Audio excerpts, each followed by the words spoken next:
Welcome back to OSRS Memes and News, and today is just going to be news because the Summer Summit just came out. Hell, I'm still watching it. Oh my gosh. It was so good, and they covered so many awesome things, but we're only going to be really covering one thing that I want to make about today's video, and that is going to be the big worm boss from Dune, the Wrathmaw.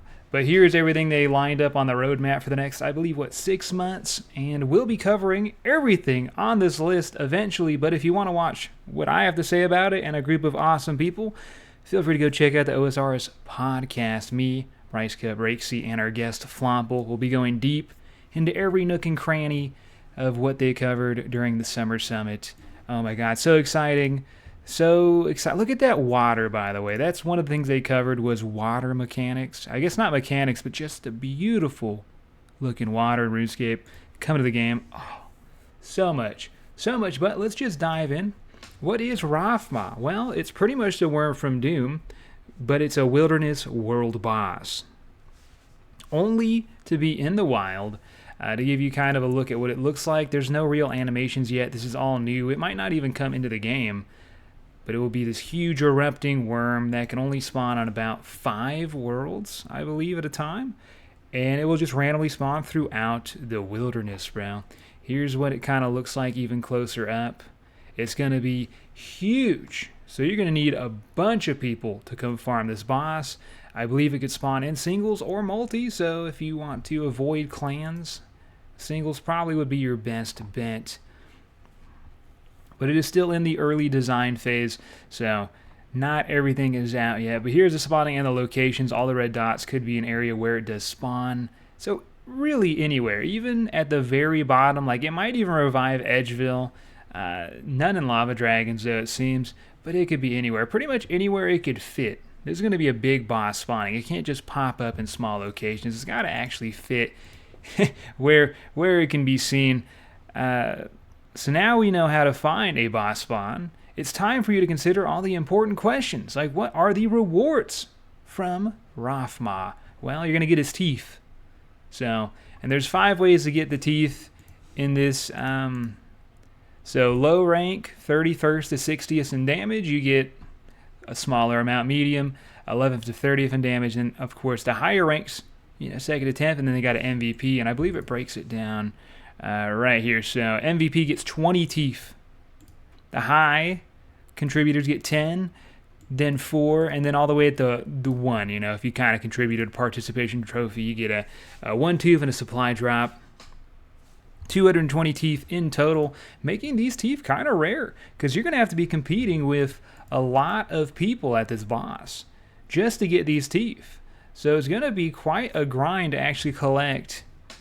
And maybe a pretty dangerous grind because it will be in the wilderness. What can you use his teeth on? Well, the biggest thing so far that's being discussed is amplifying weapons. What are we going to be able to amplify? Well, pre-existing weapons. Starting with the Armadillian Godsword, the Amplified Volatile Nightmare Staff, and the Amplified Dark Bow. All of them very, very crazy, very scary. So in order to amplify a weapon, you got to purchase an amplifier from an NPC using teeth. It's 1,000 for a weapon amplifier, 20 for a tome or a shield amplifier, which we'll cover later. Then you got to sacrifice the items and amplifier to create a new improved item, which is going to be a good money sink for all of the items above. But it's still going to be very hard to get 1,000 teeth. And also you need to use 5,000 Revenant effort to activate the item, at which point it will no longer require effort to charge. So there's a lot of different sinks happening. We got obviously the tooth sink, the item sink, and the Revenant effort item sink as well. So a lot of things getting burned. But what is it going to amplify? Apparently accuracy, dude. So your special attack accuracy bonus goes from 100% to 200% with the Armadillo Godsword, so 2 to 3x. And on special attack, it reduces your attack delay by 1 tick before your next hit. So you'll hit a little bit faster after special attack, which completely remakes Armadillo Godsword into something that might be competitive to this day. But let me know what you guys think about all of the items that are going to get amplified. Is it too strong? Is it too weak? Is it too scary? The next one's going to be the Volatile Nightmare Staff. It increases the bonus accuracy by from 50% to 150%, so 2.5x. On special attack, reduces your attack delay by 1 tick before your next hit, meaning you hit 4 ticks down from 5 after a successful special. So one of the biggest things about the volatile staff, if you have not used this bad boy of a weapon, it's very inaccurate. This will make it very viable. The one that does scare me, though, is the dark bow. It's going to be the cheapest one to get, even though it will cost, like I said, 1,000 teeth, which is the hard part.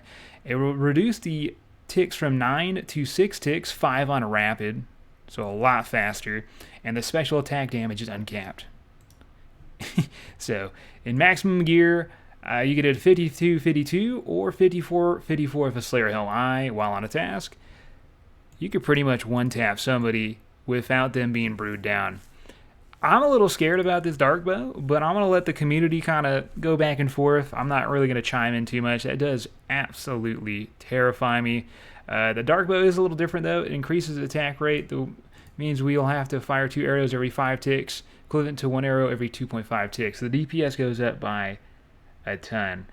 And if you're happy to risk it, all 3 amplified weapons will do 25% more damage against the world boss itself, which will be a best-in-slot item, meaning it will have a PVM usage on top of a PvP usage. So if this item does come in the game, I assume these 3 items may go up in price, but we'll even see.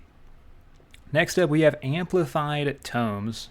The Tome of Fire is no longer occupied a stable slot in PvP because it boost fire spells like Surge, which alongside Teleblock in a standard spellbook, making for a potent magic DPS option. Similarly, Magebook occasionally shows up in a less tanky setup. It's still pretty good, but it's very squishy. So they're going to be going the Mage's Tome of Fire, or Water if you like, requires a Mage's Book and a Tome of Fire. And it provides 18 plus magic accuracy and 2% more magic damage. So that's a decent amount of bonus damage right there on top of accuracy, and it only costs a mere 20 teeth to put together, so it's going to be a lot cheaper, and it's going to have 2 item syncs coming out of the game. Honestly, I tried to buy some of these items before this news came out, even just 20 minutes, 10 minutes, 1 minute before or after it came out, and items have already almost doubled in price. I couldn't even buy like an Odium Ward for like 4 mil. I bought a couple EGSs for like 19 mil. I'm sure I'm going to lose a lot of money. I'm sure they're going straight down, so do not buy anything because I bought it. I am a horrible merchant, but these items are already rocketing at the moment.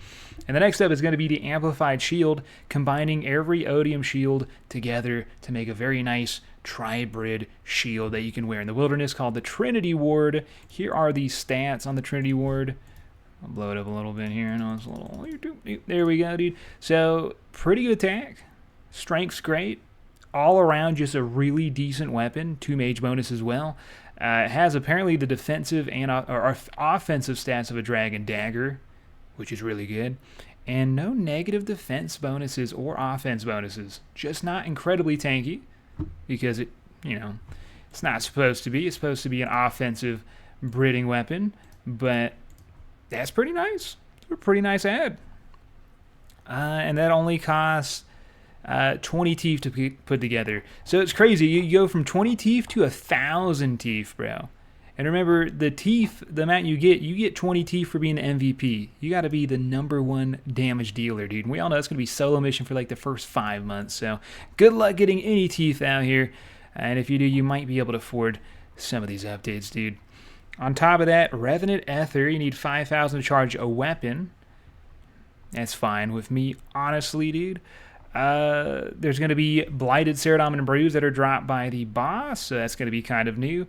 The Amulet of Wrath, another big one here. It's legit a glory, but it helps you find where this boss is. So when one spawns, it will show you the location, and you do extra bonus damage, kind of like the Revenant Amulet when you kill a Rev boss, and it gives you that blue charge for bonus damage. This is pretty much what this is. So using one of the Ava's new trinkets, purchasable with teeth and a ball of string and 5,000 Revenant Ether, you'll be able to make a new amulet which boasts identical stats to Amulet of Glory plus 15% bonus damage against Wrathmaw. Additionally, you'll be able to check the amulet to see the boss's location. When you die, you lose the amulet no matter what. 5,000 effort, of course, is gone. 1,250 will be burned from the game, though, and the rest goes to the PKer. So nice ether burn as well. A lot of burns from this update. And the last one we'll really capture here is the Deep Wilderness Teleport. This was also a very unique idea. You can now teleport out of the wild wherever, beyond 30 wild, 40 wild. It's just not an instant teleport, though. You have to be out of combat for 20 seconds beforehand, and I think it loads for a good couple seconds. So you're not going to be able to get away from PKers, but you'll be able to get out of the wild. That's a crazy mechanic. A bunch of really cool ideas for the wilderness, and the first ever world boss in the game, Wrathmaw. Let me know what you guys think about this bad boy. I mean, a little zoomed in here. And I can't even cover everything else on the summit. That's why we're doing the podcast. It would take too long, but I really wanted to just go ahead and just cover this instead. Just solo, because of how cool this boss is, man. There's one meme, dude, that will finish off. OSRs gets its first world boss. It's only in the wild and has PvP rewards. You know, I don't know why people are sad. I'm excited about it, but I guess from a PKer's perspective, this is what we wanted. But then again, if it had real world drops that affected the main game, you would be forced to do wilderness content, and that's exactly what Reddit's against. So there is no win-win here. Maybe this comes into the game. I'm stoked if it does. Let me know how you guys feel about Wrathmaw, the first ever world boss. Drop a like. Thanks for watching. I'll see you guys tomorrow.